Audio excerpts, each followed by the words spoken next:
Bonjour à tous. Bonjour, j'espère que vous allez bien. Je me présente rapidement, je m'appelle Clara Plançon et je suis marketing et communication manager chez Bicast. Voilà, donc merci à tous de nous rejoindre aujourd'hui pour un webinaire un peu différent. En fait, c'est un nouveau format qu'on est en train de tester qui s'appelle Quoi de neuf chez Bicast. Et donc, l'idée est vraiment de vous faire une présentation de toutes nos nouveautés produits, toutes les évolutions qu'on a pu mettre en place chez Bicast au sein de la plateforme récemment sur les dernières semaines ou les derniers mois pour un peu vous tenir au courant de toutes les fonctionnalités, les activités, les modèles, les nouveautés qui s'offrent à vous aujourd'hui. Voilà, donc merci beaucoup de me rejoindre aujourd'hui. J'ai hâte de vous présenter un peu toutes ces nouveautés. Avant de commencer, je veux juste m'assurer que tout le monde m'entend et me voit bien. C'est toujours la petite vérification en début de webinaire. Donc, n'hésitez pas à me mettre un petit commentaire dans le live chat de Livestorm. Voilà, vous pouvez communiquer avec moi directement dans le chat si vous avez des questions ou tout simplement pour me laisser un petit message. Vous pouvez aussi évidemment m'envoyer une réaction. Il me semble que Livestorm vous permet de laisser un petit pouce ou une réaction tout au long de ce webinaire. Donc, n'hésitez pas à me faire signe pour m'assurer que tout le monde m'entend et me voit bien. Voilà. Je vais vous laisser 2-3 secondes, le temps que tout le monde arrive. Pour ceux qui sont en train de nous rejoindre, bienvenue. Merci, merci d'être là aujourd'hui. J'étais en train d'expliquer qu'on va présenter un nouveau format, Quoi de neuf chez Bicast, qui va être très centré sur le produit, toutes les évolutions produits qu'on a pu mettre en place récemment. Et si ça vous va, je vous propose de démarrer. Je vois que les personnes arrivent au fur et à mesure, donc c'est parfait. Pour ceux ou celles qui voudraient me rejoindre sur la session Bicast aujourd'hui, vous pouvez le faire soit en allant directement sur my.bicast.com et là, vous allez pouvoir entrer un code session qui sera donc aujourd'hui le 40 63 41. Sinon, si vous avez votre téléphone avec vous, vous pouvez aussi scanner le QR code que je vous montre juste ici en partageant mon écran. Voilà, je peux même agrandir ça pour ceux qui le souhaiteraient. Voilà, hop. On va agrandir. Donc n'hésitez pas, voilà, vous pouvez scanner le QR code et ça vous renverra sur la session Bicast qu'on va utiliser aujourd'hui. Et après, sinon, pour ceux qui veulent aller encore plus vite, je vous partage tout de suite le lien dans le chat de Livestorm qui vous permettra de rejoindre la session Bicast directement en cliquant sur le lien. Super, je vois que vous êtes en train de me rejoindre, c'est top. Et je vous propose voilà, de commencer tout de suite sur le petit sommaire, ce qu'on va pouvoir voir aujourd'hui lors de ce webinaire. Donc, on va parler de la console administrateur qui est vraiment la grande nouveauté ces derniers mois chez Bicast. Je vais ensuite vous montrer un peu comment votre espace de travail a évolué. Certains l'ont peut-être vu récemment, mais l'espace de travail a changé un peu avec quelques arrivées tant attendues, comme par exemple la corbeille. Voilà. Et ensuite, on verra ensemble une nouvelle activité. Alors, j'ai mis des guillemets. Vous allez vite comprendre pourquoi quand je vous la présenterai. Et enfin, on parlera des 6 nouveaux modèles qui sont à votre disposition. Donc, parmi ces modèles, des modèles d'activité, des icebreakers, mais aussi 2 nouveaux modèles de session qui sont en fait, donc je le rappelle, des modèles de session. C'est en fait des sessions Bicast déjà préconstruites. Donc, vous n'avez pas une activité, mais plusieurs activités, plusieurs diapositives pour vraiment animer une réunion, une formation, un événement selon un peu les thématiques de ces modèles de session. Donc, on verra ça ensemble. Il y en a 2 nouveaux que je vais vous présenter aujourd'hui. Et avant de démarrer, je serais très curieuse de savoir si, s'il y avait déjà certaines personnes parmi nous aujourd'hui qui connaissaient déjà ces nouveautés, si vous avez déjà vu passer un peu les nouveaux modèles, la nouvelle activité ou bien votre espace de travail, si vous avez remarqué des changements. Je vois que non, que c'est tout nouveau, donc c'est top. C'est vraiment aussi pour ça qu'on voulait tester ce nouveau format de webinaire parce que finalement, on communique beaucoup sur nos réseaux sociaux, on communique aussi directement sur la plateforme Bicast avec nos petites news qui apparaissent dans la plateforme, mais c'est facile de passer à travers, donc c'est avec plaisir que je vous présente un peu tout ça aujourd'hui. Et on va tout de suite démarrer avec donc la fameuse console administrateur. Donc ça, c'est vraiment une évolution majeure de notre plateforme conçue pour vous offrir en fait plus d'autonomie et de flexibilité dans la gestion de vos licences Bicast. Alors, Avant, quand il fallait attribuer une licence à quelqu'un, ça pouvait être un processus un peu long qui nécessitait surtout l'intervention systématique d'un membre de notre équipe. Donc, grâce à vos retours, on s'est vite rendu compte que c'était vraiment une priorité et qu'il fallait absolument améliorer ce processus pour que vous puissiez gérer vos utilisateurs plus facilement et surtout de manière autonome en fait. On voulait que vous ayez la capacité à gérer les licences Bicast et à les attribuer à différents membres de votre équipe comme vous le souhaitez. Et donc, la console administrateur est née et est désormais accessible aux clients qui vont bénéficier d'une offre Enterprise multilicence. Donc, pour ceux aujourd'hui qui bénéficient d'une offre, par exemple, nos offres Starter, Pro, Business, c'est normal si vous ne voyez pas cette fonctionnalité apparaître de votre côté. En effet, ici, on parle d'une offre Enterprise qui va concerner un groupe, une organisation, une entreprise. Donc, on est déjà sur des structures un peu plus grandes. Alors, pour ceux qui sont concernés aujourd'hui, vous pouvez y accéder en cliquant sur votre profil en haut à droite de l'interface Bicast. Donc, je vais vous montrer ça tout de suite. Ici, en fait, hop, je vais ajouter le petit pointeur. Vous voyez, en fait, en haut à droite, vous avez votre avatar qui est juste ici. Et donc cet avatar, quand vous cliquez dessus, vous allez avoir accès à la rubrique Mon compte, votre compte. Et en cliquant sur votre compte, vous allez ensuite arriver sur le panel juste ici, comme vous pouvez le voir. Je vais voir si je peux rendre ça encore plus grand. Non, je suis au max. Mais si vous pouvez le voir ici, vous avez une petite rubrique Gestion des utilisateurs, juste en dessous de Abonnement et factures. Et juste là, c'est là où vous allez pouvoir faire plusieurs actions. Donc, en arrivant sur la rubrique gestion des utilisateurs, vous allez pouvoir voir combien de licences vous avez utilisées et combien il vous en reste. Donc, par exemple, ici, dans cet exemple, je vais faire ça. Voilà, ce sera encore plus visible pour vous. Donc, dans cet espace gestion des utilisateurs, je peux voir que, par exemple, j'utilise en ce moment 5 licences sur 10.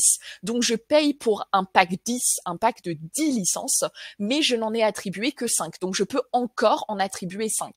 Donc ça, c'est très facile, ça vous donne une plus grande autonomie pour suivre tout simplement l'attribution des licences, qui a une licence au sein de votre organisation, au sein de votre équipe. Vous pouvez aussi ajouter de nouveaux membres à votre organisation et leur donner une licence. Donc, par exemple, ici, je pourrais cliquer sur « Ajouter de nouveaux membres » et ça me permet d'ajouter une adresse mail et de inviter quelqu'un à rejoindre, alors nous, on appelle ça une organisation chez Bicast. Donc, je peux inviter la personne à rejoindre mon organisation. Donc, rejoindre, en fait, tout simplement mon compte, mon abonnement qui bénéficie de 10 licences Bicast. Je peux aussi retirer des licences à certaines personnes pour les donner à d'autres. Donc, par exemple, ici, je peux sélectionner, je peux faire une sélection multiple en disant, par exemple, Gabriel et Agathe, je peux les retirer de l'organisation.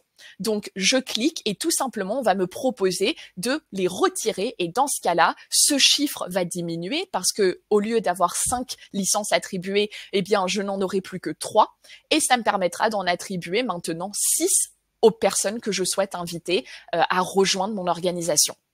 Et évidemment, je peux aussi garder un petit œil sur les invitations que j'ai envoyées aux nouveaux utilisateurs. Donc, quand j'ajoute en fait un nouveau membre, eh bien, cette personne va recevoir directement un mail pour créer son compte Bicast et rejoindre mon organisation. Donc, bénéficier de la licence que je lui offre à travers mon abonnement d'un pack 10 licences.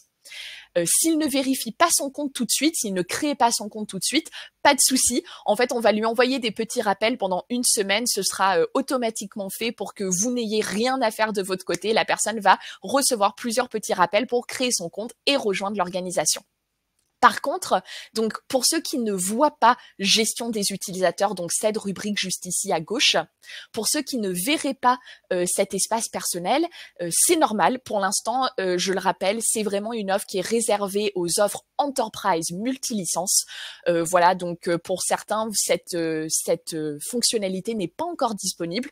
En revanche, comme c'est une nouvelle fonctionnalité, c'est encore quelque chose qu'on est en train de tester. Donc, si c'est quelque chose qui vous intéresse, auquel vous aimeriez avoir accès pour avoir une plus grande facilité de gestion de vos licences et de vos utilisateurs, n'hésitez pas à contacter notre équipe support pour voir comment vous pouvez faire évoluer votre abonnement. Voilà, on cherche toujours du feedback là-dessus, voir si c'est quelque chose qui intéresserait d'autres types d'utilisateurs. Aujourd'hui, c'est vraiment une demande qui venait directement des personnes concernées avec un abonnement Enterprise. Mais pour ceux qui souhaiteraient contacter notre équipe support, je vous mets l'adresse mail de notre équipe support directement dans le chat de Livestorm et vous pourrez les contacter pour voir si c'est possible de bénéficier de cette fonctionnalité et si oui, comment. J'espère que c'est clair pour tout le monde. N'hésitez pas à me laisser des petits commentaires, des petites questions. Je serais ravie d'y répondre ou de revenir sur des informations si besoin. Alors, je vous propose maintenant de passer à notre deuxième grande nouveauté. Donc là, on va parler de la sélection multiple et de l'espace de travail qui a évolué dans Bicast. Alors, comme vous le savez, aujourd'hui, notre espace de travail, c'est vraiment l'endroit où vous allez retrouver toutes vos sessions Bicast. Et récemment, on s'est rendu compte, en tant qu'utilisateur nous-mêmes chez Bicast, plus on a de sessions, plus ça peut être compliqué de temps en temps de les gérer. On a de temps en temps envie de créer, par exemple, un dossier où on peut ranger plein de sessions. Et jusqu'à présent, on n'avait pas la possibilité de sélectionner plusieurs sessions à la fois. Donc, il fallait tout bouger main à la main, une session à la fois. Et c'était assez chronophage, pas très pratique. Et donc, on a décidé de regarder ça ensemble et de mettre à votre disposition plusieurs éléments, dont la sélection multiple et la corbeille. Je vais vous montrer tout de suite comment ça fonctionne et pour ça, je vous propose de venir me rejoindre dans ma session Bicast juste ici. Alors, hop, on va faire ça. Et je vais vous partager cet écran. Alors, bienvenue, vous êtes désormais dans mon espace de travail personnel. Vous voilà dans mon compte Bicast. Et comme vous pouvez le voir, en fait, maintenant, j'ai des petites cases qui apparaissent ici, qui me permettent, par exemple, si je clique ici, de sélectionner 10 sessions. Donc, c'est les 10 sessions qui apparaissent sur ma page. Et ces sessions, je peux alors les déplacer vers un dossier ou les supprimer. Donc, si je veux les déplacer, par exemple, faisons un test. Oups. Alors, sans nécessairement rentrer dans une session. Voilà, faisons un test. Je souhaite déplacer ma formation et, par exemple, ma deuxième formation en anglais ici. Donc, je vais déplacer vers un autre dossier et donc, pourquoi pas les ajouter dans mon dossier présentation. Donc, je déplace. Et ça va me permettre de déplacer de manière multiple plusieurs sessions en fait à la fois en seulement un clic. Donc beaucoup plus simple à gérer pour ceux qui souhaiteraient mettre un peu d'ordre dans leur session. Je vous le conseille, c'est beaucoup plus pratique. Ensuite, je peux aussi venir supprimer une session. Alors là, c'était toujours un élément un peu de panique pour nos utilisateurs et pour moi la première aussi. Ça peut nous arriver de accidentellement supprimer une session Bicast. Et avant, il n'y avait pas de façon de retrouver une session supprimée. Une fois la session supprimée, elle était supprimée de mon espace de travail. Je ne pouvais pas la retrouver. Donc, on va faire un petit test. Aujourd'hui, je vais supprimer ma session Brainstorming Meeting. Et comme vous pouvez le voir, j'ai déjà un premier affichage qui me permet de bien valider que je veux supprimer cette session. Donc déjà, on supprime pas en un seul clic, ce serait beaucoup trop facile de perdre des sessions comme ça.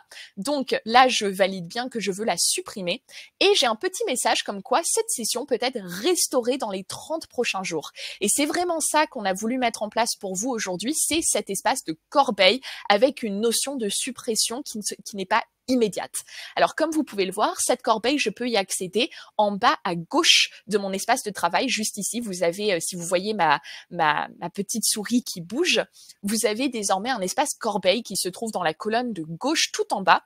Si je clique sur la corbeille, j'ai alors la possibilité de retrouver ma session supprimée récemment. Et donc, je peux cliquer sur cette session et dire que je souhaite la restaurer. Et ça, c'est quelque chose que je vais pouvoir faire dans le mois qui suit la suppression de ma session, donc les 30 prochains jours. Donc, au bout de 30 jours, les sessions qui sont dans votre corbeille vont disparaître. Donc, attention, si vous voulez restaurer des sessions, faites-le dans les 30 prochains jours. Mais ça permet aussi pour ceux qui suppriment un peu rapidement des sessions de les retrouver dans un espace. Pas de panique, elles sont plus partie pour toujours. Et donc, vous allez pouvoir tout simplement cliquer en bas ici à droite sur Restaurer. Et voilà, on m'assure que ma session a bien été restaurée. Voilà, donc ça, c'était aussi une autre grande nouveauté qui vraiment vient directement du feedback que vous avez pu nous faire au fur et à mesure des mois et des mois derniers, et c'est vraiment quelque chose d'important pour nous qu'on est content d'avoir pu mettre en place, parce que voilà, c'est très important de pouvoir retrouver de manière claire et structurée ces sessions, et surtout de pouvoir gagner du temps avec cette sélection multiple qui est un grand plus aujourd'hui dans Bicast. Si c'est clair pour vous, je vous propose de passer à notre prochaine nouveauté. Et maintenant, on va commencer à parler un peu plus des activités et des modèles, qui est souvent ce que nos utilisateurs préfèrent. Vous attendez toujours ça avec impatience. Et donc, aujourd'hui, je voulais vous montrer donc l'activité classement. Alors, l'activité classement, c'est pas du tout une nouvelle activité, c'est une activité d'évaluation qui existe depuis longtemps chez Bicast. Et quand je parle d'une activité d'évaluation, c'est un peu plus particulier. En fait, chez Bicast, vous avez des activités et des activités d'évaluation.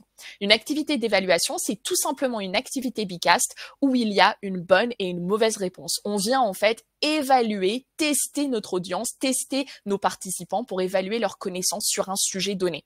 Donc, par exemple, une activité d'évaluation, ce serait le QCM. Parce que quand vous réalisez un QCM au sein de Bicast, il y a forcément une bonne réponse et une mauvaise réponse. Eh bien, le classement, c'était pareil. Le classement, jusqu'à présent, était une activité d'évaluation où quand on créait un classement, le but était de remettre dans l'ordre un processus, en fait. Donc, de remettre dans le bon ordre des options. Donc, par exemple, c'était très pratique pour venir demander aux personnes de remettre dans le bon ordre, par exemple, les planètes de la plus grande à la plus petite, en formation, en école pour les étudiants. Ça permettait de venir classer dans le bon ordre certaines choses. Mais on a eu pas mal de retours d'utilisateurs qui souhaitaient utiliser le classement pour en fait venir classer du plus important au moins important certains éléments sans que ce soit nécessairement une bonne ou une mauvaise réponse. Il voulait en fait le classement en mode sondage. Et c'est exactement ce qu'on a pu réaliser ces derniers mois, où on a pu transformer notre activité classement en permettant à nos utilisateurs de choisir entre une activité classement en mode évaluation et une activité classement en mode sondage. Et je vous propose de voir ensemble tout de suite comment on crée une activité classement en mode sondage, et on pourra faire un petit test juste après. Donc, je vous partage maintenant ma vue. Donc, vous voilà dans mon espace de création Bicast, donc avec l'accès à mes diapositives et la possibilité de créer une activité. Donc, juste ici, je vais cliquer sur plus et je vais venir sélectionner l'activité classement. Donc, qui se trouve que je la vois bien. Voilà, juste ici. Donc, l'activité classement, quand je clique dessus, j'ai maintenant la possibilité, comme vous pouvez le voir, de choisir le format de cette activité. Donc, je peux choisir le mode évaluation ou bien le mode sondage. En mode évaluation, comme vous pouvez le voir, c'est là où je vais bien mettre dans le bon ordre mes éléments. En mode sondage, en revanche, c'est là où je peux donner des choix, n'importe lesquels, et ce sera à mes participants de remettre dans l'ordre que eux veulent les différentes options, les différents choix.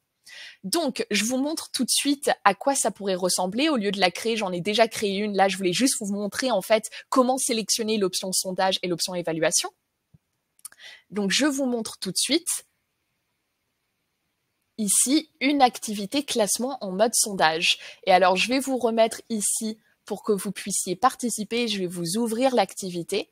Et donc, comme vous pouvez le voir, ça permet en fait de venir prioriser ensemble en équipe, ici, les sujets prioritaires pour notre deuxième trimestre. Donc, ce que nous, on appelle chez Bicast Q2, comme beaucoup d'entreprises, mais certains aussi l'appellent deuxième trimestre, c'est comme vous voulez. Et donc, en fait, là, je peux demander à mes participants de réfléchir ensemble à, pour eux, quelles sont les actions prioritaires. Donc, certains vont peut-être vouloir prioriser de refaire le blog. Pour d'autres, peut-être organiser un événement va être plus important. Et donc, vous pouvez venir sélectionner et trier. Et une fois que j'aurai validé, en fait, je vais voir tout de suite si on a déjà des réponses. En effet, donc par exemple ici, j'ai juste bloqué l'activité rapidement pour voir ce qui apparaissait. Mais donc pour l'instant, on peut voir que refaire le blog est numéro 1. Ensuite, on voudrait organiser un événement, puis repenser notre contenu sur les réseaux sociaux et enfin sortir de nouveautés produits.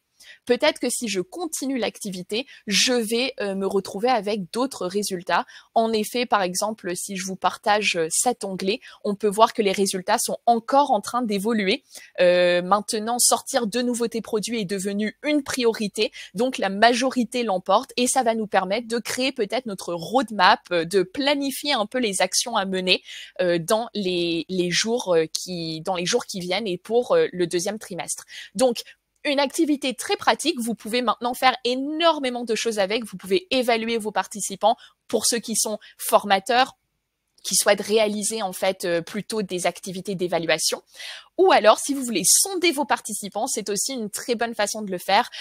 Autre petit exemple, on aime bien aussi utiliser cette activité classement de manière plus ludique avec en équipe, où souvent à la fin de la semaine, on demande aux gens de classer un peu de choisir leur week-end parfait. Donc, ils doivent classer différents éléments, par exemple, voir des amis, faire une sortie au musée, au théâtre, au cinéma, lire un livre,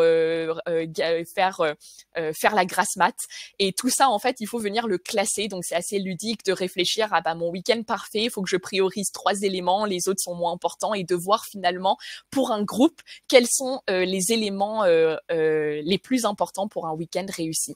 Voilà, donc merci à tous ceux d'avoir participé. Je vais terminer l'activité et je vais vous proposer de passer à la suite. Hop, qui sont nos 6 nouveaux modèles à tester. Voilà, donc chez Bicast, on essaye de souvent mettre à jour des nouveaux modèles pour vous permettre de varier un peu vos réunions, vos formations, vos événements à travers différents types d'activités. Et eh bien, je voulais quand même vous montrer donc 4 nouveaux modèles d'activités et 2 nouveaux modèles de session. Donc, comme je l'ai dit au début de ce webinaire, pour ceux qui nous ont peut-être rejoints entre-temps, un modèle de session, c'est tout simplement un modèle Bicast qui représente une session entière. Donc, vous avez souvent plusieurs activités et c'est un modèle que vous pouvez utiliser pour animer une réunion entière ou pour répondre à un besoin très spécifique. Donc ici, ces 2 modèles de session sont le baromètre QVT, donc le baromètre de qualité de vie au travail, et l'entretien trimestriel qu'on va voir ensemble juste après. Alors, je vous propose de commencer par notre formulaire de offboarding. Donc ici, le formulaire d'offboarding, l'idée est tout simplement de venir formaliser un peu le départ d'un collaborateur tout en assurant alors une transition harmonieuse. Aujourd'hui, en fait, quand on fait un formulaire d'offboarding, c'est important pour nous, alors je vais vous le présenter juste ici, voilà, de réaliser en fait sous forme de formulaire tout simplement un petit suivi écrit du départ d'un collaborateur. Donc ici, c'est évidemment un formulaire que vous pouvez venir reprendre afin de le personnaliser. Il peut avoir des questions ou des besoins spécifiques que vous voulez ajouter au sein de ce formulaire, mais en tout cas, c'est un formulaire qui est préétabli, que vous allez pouvoir importer directement et où toutes les questions seront déjà remplies et prêtes à partager avec l'employé qui quitte l'entreprise bientôt. Donc déjà, on commence par demander un peu de rappeler en fait qui est le collaborateur concerné par ce formulaire. Donc, je vous l'ai pré-rempli pour que vous puissiez un peu plus vous projeter. Donc ici, on parle de Florence Gilbert, qui était une commerciale junior au sein de l'équipe commerciale, l'équipe sales, et qui a clairement, qui va bientôt partir de l'entreprise. Donc c'est le moment aussi pour ceux qui le souhaitent, pour rester en contact avec l'ancien collaborateur, de peut-être demander le numéro ou le téléphone personnel. Ceci n'est pas une obligation, c'est quelque chose que nous, on aime bien faire pour ceux qui le souhaitent. C'est aussi pas une question auquel le collaborateur est forcé de répondre, mais en tout cas, ça peut toujours être sympathique pour rester en contact, avoir le numéro de téléphone, voilà, pouvoir échanger dans le futur, c'est toujours agréable par la suite. Ensuite, on rappelle le matériel de l'entreprise. De temps en temps, on a des employés qui ont besoin de rendre des choses à l'entreprise. Donc, par exemple, c'est le moment de venir vérifier ensemble que l'employé a bien retourné tout le matériel de l'entreprise, a bien, par exemple, rapporté peut-être son ordinateur, peut-être un téléphone. Un commercial a souvent peut-être un téléphone professionnel avec un numéro professionnel qu'il doit rendre à la fin de son contrat au sein de l'entreprise. On vient ensuite vérifier que la personne a bien supprimé toutes les données confidentielles de ses appareils personnels. Pour ceux qui n'ont pas peut-être un téléphone professionnel, c'est le moment de vérifier qu'on n'a pas de mot de passe, d'informations qui soient personnelles et propres à l'entreprise, ou avec aussi des données de clients ou quoi que ce soit. Donc on vient vérifier ça, et l'employé peut donc venir cocher ces cases, et ça permet de valider sur papier, de confirmer à l'écrit qu'on a bien fait ces deux étapes-là. On vient ensuite confirmer un peu les accès aux comptes et aux systèmes auxquels on avait accès lors de notre passage au sein de l'entreprise. Donc, par exemple, ici, je sais que Florence avait donc, évidemment, une adresse mail professionnelle. Donc, il faudra que je ferme ce compte-là. Je sais aussi qu'elle avait accès à des applications, des outils spécifiques qu'elle pourra mentionner par la suite. Donc, par exemple, accès au CRM, accès à des outils, peut-être des outils de commerciaux utilisés au sein de la boîte. Et donc, c'est le moment de bien venir spécifier, ok, cette personne, on doit lui retirer ce compte. Voilà. Et ça me permet aussi de savoir que Florence n'avait pas accès à nos réseaux sociaux, donc elle n'avait aucun, il y a aucun besoin là-dessus. Le marketing n'a pas besoin de supprimer un accès à Florence là-dessus. Ensuite, on parle des transferts de responsabilité. Donc, c'est le moment aussi pour Florence d'expliquer un peu qui va récupérer quoi comme tâche, comme mission, comme projet, faire un peu une passation. Est-ce que cette passation, elle est faite? Est-ce qu'elle est en cours? Voilà, juste ne pas partir en laissant plein de choses un peu dans l'air où on ne sait pas qui doit faire quoi, et avoir un bon suivi des tâches. Et ensuite, un petit feedback sur l'entreprise pour ceux qui le souhaitent. C'est toujours intéressant. Personnellement, chez Bicast, on encourage aussi les personnes à nous laisser un avis, par exemple, sur Glassdoor ou des choses comme ça. Vous pouvez évidemment ajouter ce lien dans le formulaire. Mais pour nous, c'est aussi, voilà, toujours intéressant d'avoir un bon retour, de savoir qu'est-ce qu'on peut améliorer pour notre prochain collaborateur, le prochain employé qui arrive, et s'assurer qu'on fait un bon offboarding. Je vous propose ensuite de passer à une activité donc de gestion de projet. Ça, c'est un nouveau modèle qu'on a mis en place, qui est une activité Canva, donc c'est un tableau blanc. Et on vous a mis en place un Gantt. Donc le Gantt, je le rappelle, c'est une façon de faire de la gestion de projet pour ceux ici qui sont peut-être moins familiers avec ce modèle. C'est vraiment très pratique pour venir en fait faire un suivi de différentes tâches de manière assez macro et micro. Alors ici, je vous ai créé un Gantt sur un mois. Donc c'est un modèle en fait, quand vous allez l'importer, vous allez directement avoir accès à le mois que vous pouvez venir modifier. Je vous montre ça tout de suite. Hop, je vais arriver dans le Gantt. Et alors me voilà, vous pouvez me voir bouger dans le tableau, et je peux évidemment changer. Donc si je veux, je peux changer le mois. Évidemment, tout ça, c'est des éléments qui sont modifiables. Je peux ensuite venir ajouter les tâches que je souhaite effectuer au sein de un grand projet. Donc, par exemple, ici, mon mois de mai, je sais que un des grands projets du mois de mai, c'est la refonte de 3 pages du site web. Et donc, pour refondre ces 3 pages, il faut définir les pages à changer, travailler avec l'équipe créative pour créer des maquettes, et créer un devis, obtenir un devis de la part de notre intégrateur pour savoir combien de temps ça prendrait pour pouvoir faire l'intégration de ces changements au sein du site web. J'ai aussi un petit post-it qui me permet de mentionner les personnes qui sont chargées de ce projet, donc qui sont un peu, quelle est l'équipe chargée de ce projet, et je peux ajouter une pastille devant le prénom concerné, qui sera un peu le lead, la personne responsable de ce projet, qui va en fait porter ce projet tout au long des 3 semaines. Donc, des 4 semaines même. Donc, comme vous pouvez le voir ici, je peux ensuite rajouter en fait les cases, je peux les agrandir, je peux les raccourcir selon le temps prévu pour chaque mission, chaque petite tâche. Je peux ensuite faire un suivi de projet avec mon équipe pour leur dire, voilà, nous voilà arrivés à la semaine 3 par exemple.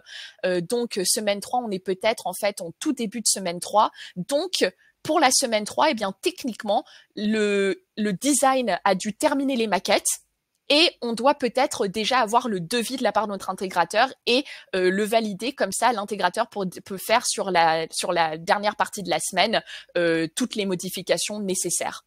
Je vous ai aussi mis à votre disposition une petite boîte à images.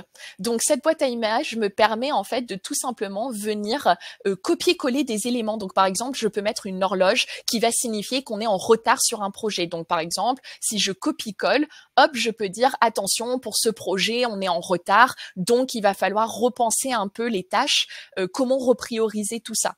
Je peux aussi indiquer qu'il y a une information importante à partager sur une tâche principale. Je peux aussi venir copier-coller un petit drapeau pour indiquer que ici c'est la fin du projet, c'est important de l'avoir terminé d'ici ce temps-là. Et donc ça me permet par la suite de mieux organiser mes tâches pour bien que ça matche avec l'arrivée de la fin du projet. Voilà, donc vraiment un Gantt que je vous encourage à tester. Pour ceux qui voudraient avoir, pour ceux qui s'organisent différemment, vous pouvez évidemment faire des modifications où là, par exemple, on pourrait faire en fait sur 4 mois, par exemple, on pourrait imaginer de le changer. Et donc là, en lieu d'avoir des semaines, vous pouvez modifier vous-même en disant, là, par exemple, c'est mai, puis juin, puis juillet, etc. Et donc, tout de suite, votre Gantt, au lieu que ce soit un Gantt sur un mois, vous avez la possibilité de faire un Gantt sur 4 mois. Donc, pour ceux qui veulent faire de la gestion de projet plus long terme, évidemment, c'est aussi un modèle que vous pouvez utiliser avec la possibilité de modifier ces éléments.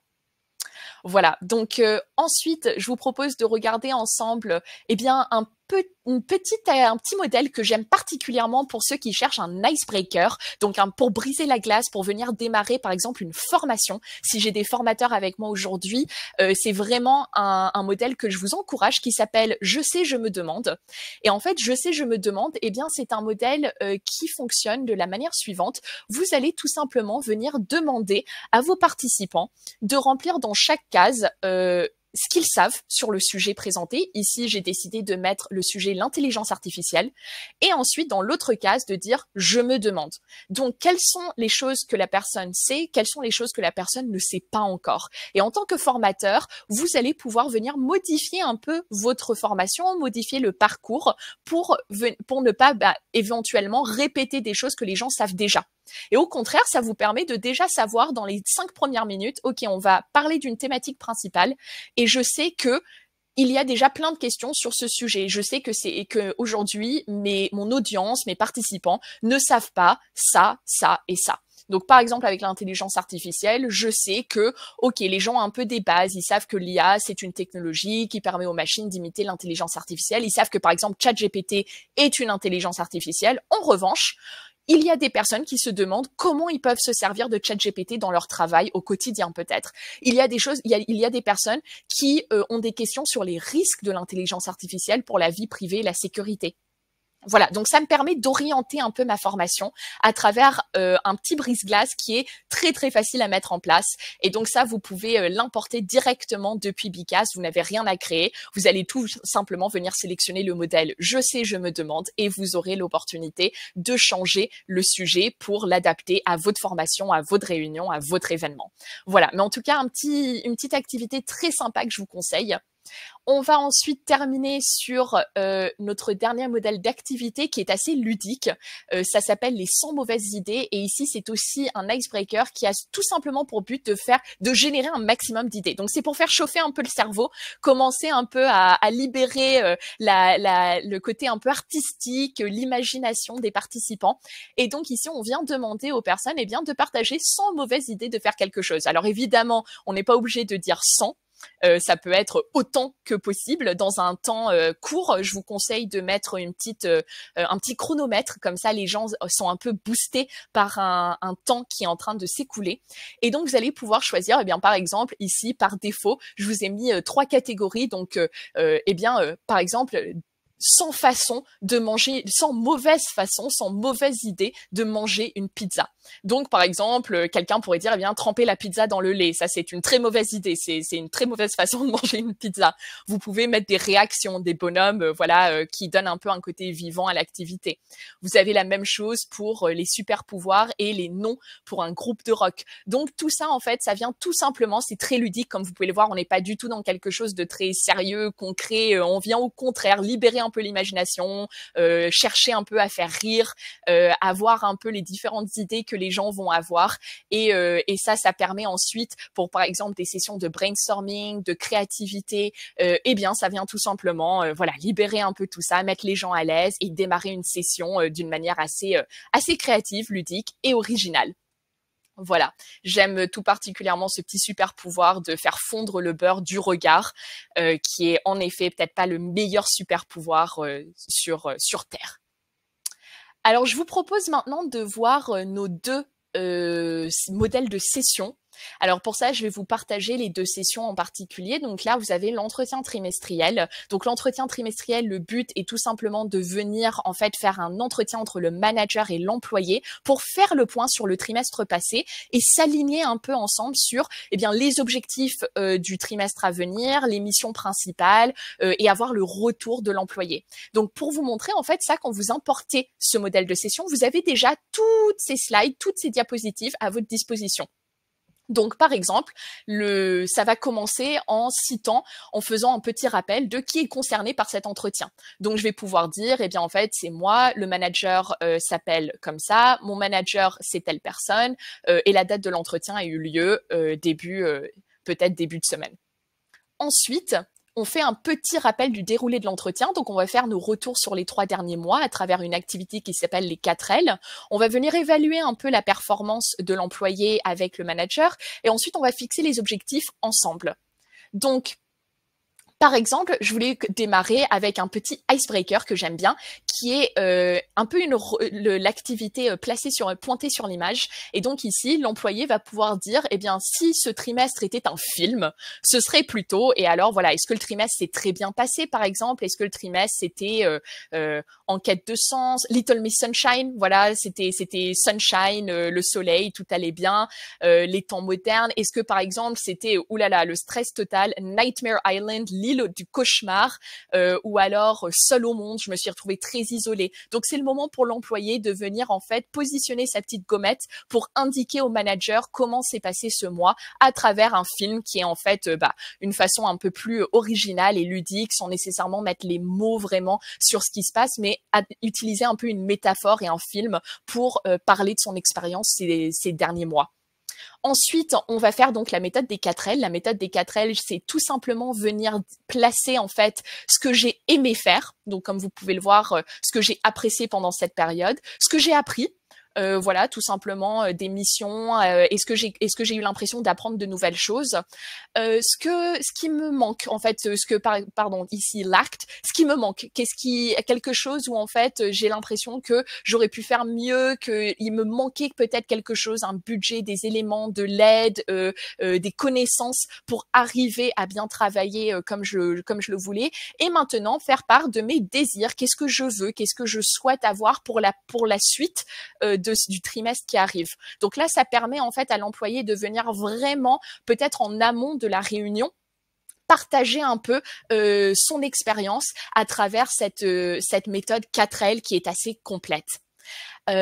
Carole, pourquoi en anglais? En fait, on a voulu suivre la méthode 4L et les 4 L sont tout simplement liked, learned, lacked and longed for. Mais en effet, on pourrait avoir aimé, appris, manque et désir, par exemple. Nous, c'était tout simplement pour suivre en fait cette méthodologie classique en respectant les 4 L en anglais. Mais vous verrez que ici, si vous avez une petite question sur ce que représente le liked, ce que représente le learned, vous avez la petite définition juste en dessous qui vous permet en effet de plus facilement retrouver chaque élément avec une définition en français. Voilà. Merci pour votre question. Ensuite, on va avoir un petit tableau. Donc, c'est le moment où le salarié va pouvoir venir rappeler un peu toutes les missions qu'il a pu faire tout au long de ce trimestre. Le manager va aussi pouvoir ajouter ses propres commentaires et évaluer la performance de l'employé. Et enfin, on terminera pour fixer des objectifs ensemble. Donc, c'est le moment où le manager va venir définir des objectifs avec le salarié et le salarié pourra commenter ces objectifs pour avoir une trace écrite de chaque objectif ensemble. Voilà. Et en conclusion, voilà, toujours une petite slide pour terminer ensemble. Donc là, vous avez vraiment un entretien trimestriel qui va vous faire gagner du temps. Pas besoin de créer ça de votre côté. Vous allez pouvoir tout simplement venir importer ce modèle de session et vous aurez tout déjà de près et vous aurez plus qu'à le lancer, à le partager avec votre employé. Et pour terminer, je vous propose le dernier baromètre, le dernier modèle de session qui est notre baromètre QVT. Alors, je vais essayer de faire très vite parce que comme vous pouvez le voir, là, vous avez un vrai baromètre très, très long.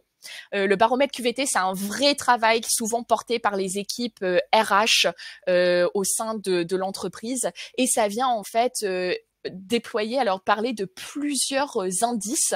Voilà 5 moteurs d'engagement. Donc, dans un baromètre de QVT, on va venir demander à l'employé des questions en rapport avec le sens, son développement personnel, le sentiment d'estime, le sentiment d'appartenance et le sentiment de sécurité au sein de l'entreprise. Et donc, vous allez voir, chaque catégorie, en fait, vient poser plusieurs questions sous forme de formulaire et la personne va pouvoir venir répondre. Par défaut, ces formulaires, comme vous pouvez le voir ici quand je viens éditer le formulaire, chaque formulaire, chaque question est anonyme. Donc, ça vous permet aussi de récolter ces avis de manière totalement anonyme, ce qui va venir libérer aussi la parole de vos collaborateurs. Voilà, un collaborateur qui sait que ce n'est pas anonyme a beaucoup moins de chances de participer à ce genre de sondage. Et pourtant, ce genre de sondages sont si importants au sein d'une entreprise pour assurer le bien-être des collaborateurs et assurer que l'entreprise a un bon système pour assurer la qualité de vie de travail de ses collaborateurs. Voilà, donc là aussi, vous allez avoir plein de questions sur le sentiment d'appartenance, la cohésion d'équipe, la communication interne, voilà, la sécurité financière d'un collaborateur, etc. Et en fait, à la fin, vous pourrez évidemment venir exporter les résultats. Donc, quand je vais dans mes résultats, je peux venir exporter les résultats sous forme de Excel, ce qui me permettra de venir jouer un peu avec les chiffres, récolter en fait les avis de chacun et pouvoir évidemment montrer ces résultats à mes collaborateurs lors d'une réunion avec l'entreprise. Donc c'est aussi l'opportunité de bien générer un peu de cohésion au sein de l'entreprise pour montrer aux collaborateurs qu'on écoute, qu'on leur demande des retours et que suite à ces retours, on va mettre en place des actions concrètes. Voilà, pour améliorer la qualité de vie au travail. Et voilà, on arrive à la fin de notre webinaire. J'espère que tout vous a plu, que vous avez pu apprendre de nombreuses choses sur Bicast aujourd'hui. Si c'est le cas, n'hésitez pas. Alors, on a récemment mis en place une campagne pour susciter un peu des nouveaux avis sur la plateforme G2. Pour ceux qui connaissent cette plateforme, eh bien, c'est tout simplement un outil qui permet en fait de récolter les avis de nos utilisateurs sur sur une solution. Donc c'est pour nous vraiment un très bon moyen de connaître un peu votre avis sur la solution. Qu'est-ce que vous aimez le plus chez Bicast? Qu'est-ce qui vous manque aujourd'hui chez Bicast? Et comme ça, ça nous permet de remonter tous ces avis, tous ces retours à notre équipe technique, à notre équipe produit pour travailler au mieux sur les prochaines avancées, les prochaines évolutions de Bicast. Comme vous avez pu le voir aujourd'hui, on crée ces évolutions, on met en place toutes ces nouveautés grâce à vous. C'est vraiment vos retours qui viennent former le futur de Bicast. Et donc, l'idée sera de continuer à faire comme ça pour la suite de ces webinaires et pouvoir toujours vous présenter des nouveautés axées autour de vos besoins et de vos désirs. Voilà, donc n'hésitez pas à cliquer pour nous laisser un avis. Je vais vous repartager tout de suite le lien dans le live chat pour ceux qui le souhaitent. Hop. Donc voilà, vous pouvez aussi cliquer là. Et je vous remercie pour votre temps. Merci beaucoup, Carole. Passez une très bonne après-midi. Merci, Karine. Anne-Lise, je vois que vous avez une question. J'ai 5 minutes si vous voulez rester avec moi. En matière de QCM, est-il possible d'établir un podium sur l'ensemble des questions? Alors, oui, vous avez la possibilité de créer un podium. Si vous voulez avoir un podium qui reprend plusieurs QCM, je vous invite à créer en fait un challenge. Donc, le challenge, vous l'avez juste ici à la fin. C'est disponible pour les sessions en mode synchrone. Et quand vous créez un challenge, eh bien, comme vous pouvez le voir, vous pouvez créer plusieurs questions. Hop, pardon, là, c'est l'explication. Voilà, plusieurs QCM Donc, vous pouvez créer un QCM ou une question ouverte, mais ici, vous pourriez créer, par exemple, plusieurs QCM à la suite au sein même d'une activité. Et là, en fait, par la suite, quand les gens viendront répondre, vous aurez un podium qui récolte, en fait, toutes les réponses de ces QCM. Voilà. Donc, si vous créez des QCM différents, vous pouvez aussi le faire, mais ce sera moins général comme rendu. C'est vrai que pour trouver les réponses, je trouve que le challenge s'y prête très bien. Merci Jean-Marc aussi. Merci à tout le monde pour votre participation aujourd'hui. Je vous souhaite une excellente après-midi. Bon appétit pour ceux qui s'apprêtent à partir en pause déjeuner. Et je vous dis à bientôt pour un prochain webinaire. Merci à tous. Passez une excellente journée.